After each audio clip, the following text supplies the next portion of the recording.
पार्वती जी भगवान को याद करके ये कह रही है कि आप कुछ भी कर लें, शरीर खत्म भी हो जाएगा, पुनर्जन्म भी होगा, तो भी अंतो गत्वा मेरे पास एक ही विचार होगा, आप मेरे श्रीमान बने, मैं आपकी अर्धांगिनी बनूं।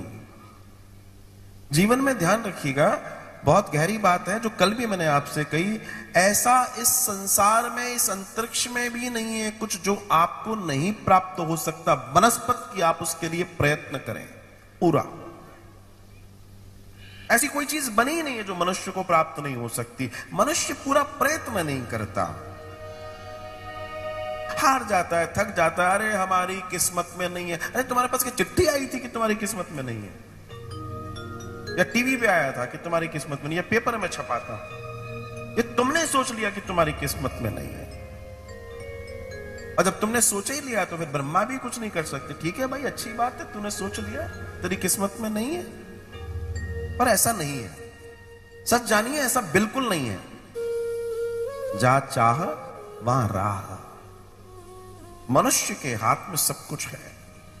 या ये इस कथा से यही हमें पता पड़ता है। अब दर्शन आता है कि सप्तऋषि पहुंचे देवी पार्वती के पास, और पार्वती के पास जाकर उन्होंने देखा कि घन घोर तपस्या में लीन एक छोटी सी बालिका, और चारों ओर का वातावरण इतना आनंद, इतना ऐश्वर्य से भर गया है कि ऊर्जा ही सुंदर, सुंदर ही सुंदर।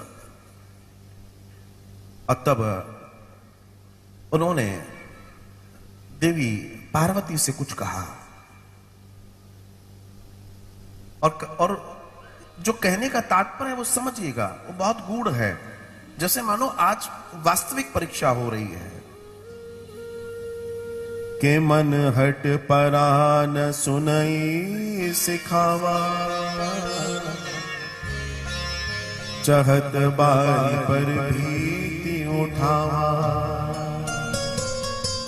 हे नारद कहा सत्य सोई जाना, बिनु पंखन हम चाहे उड़ाना। जब बहुत समझाए कि बेटी छोड़, ये ठीक नहीं है, जो तू कर रही है तुझे कुछ मिलने वाला नहीं है, और तुझे तो गलत बता दिया गया है, और ये नारद के तो काम ही ऐसे हैं। अब बाकी सब तो ठीक है, जैसे उन्होंने नारद का नाम लिया, गुरु का नाम लिया, तो पार्वती जी को थोड़ा सा तेज लगा, बोला मेरे गुरु के बारे में कैसे कह सकते हैं। तो पार्वती जी ने कहा कि मुझे कुछ नहीं मालूम, ये मेरे मन का हट मान लें, आप कुछ मान लें, गुरु का आदेश है। और सही बताऊं कि जब मेरे गुरु ने बोला है तो मेरे तो पंख लग गए हैं, मैं तो इसे प्राप्त करके ही रहूंगी, चाहे